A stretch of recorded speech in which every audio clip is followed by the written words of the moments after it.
2 decades ago, Donald Trump began building the Trump Tower along Chicago's riverfront. What he said about the city back then is a lot different than what he's saying now. In 2025, the narrative is mostly negative about crime and how unsafe the city is. Tonight, investigator Dorothy Tucker asks the group responsible for attracting conventions and tourists here, do the president's words matter? They need help badly. Chicago desperately needs help. Many people were shot. They had, in a short period of time, 4,000 murders in Chicago. Chicago is a hellhole right now. Is Chicago a hellhole? It's laughable. But this is not really funny to Kristen Reynolds. She's the president of Choose Chicago. Her job, attract conventions, businesses, and tourists to a city the president describes as a hellhole. It's not funny and laughable when people say that about the place that you call home and where you have your family and where you've chosen to live. It's hurtful.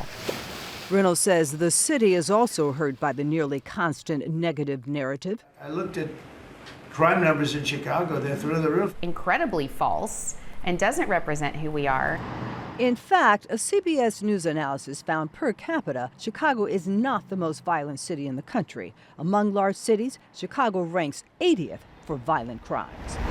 Despite the negative narrative, this summer tourists flocked to the city, booking 3.5 million hotel nights, 4% more than last summer. It matters to our small businesses, our neighborhoods. It means livelihoods.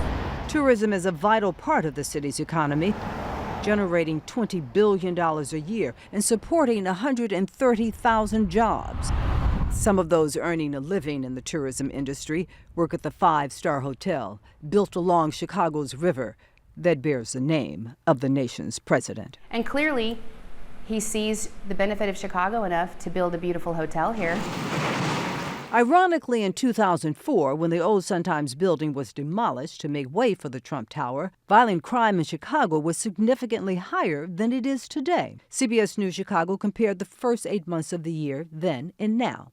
2 decades later, robberies down 60%, aggravated battery down 37%, aggravated assaults 11% fewer, homicides 15% less, criminal sexual assault a 3% drop. Who will succeed and who will fail and who will be The Apprentice?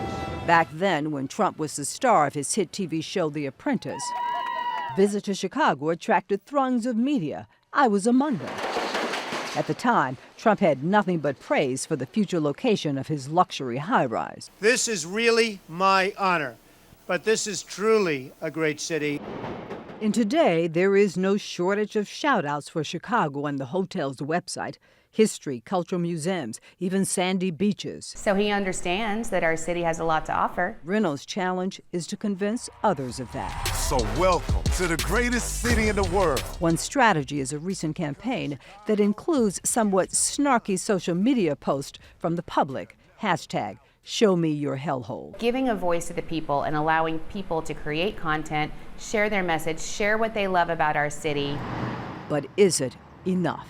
I worry about convention and meetings that want to book Chicago. We're booking now for 2040 for meetings and conventions. So what is happening now is impacting our city for decades to come. Dorothy Tucker, CBS News Chicago, investigators.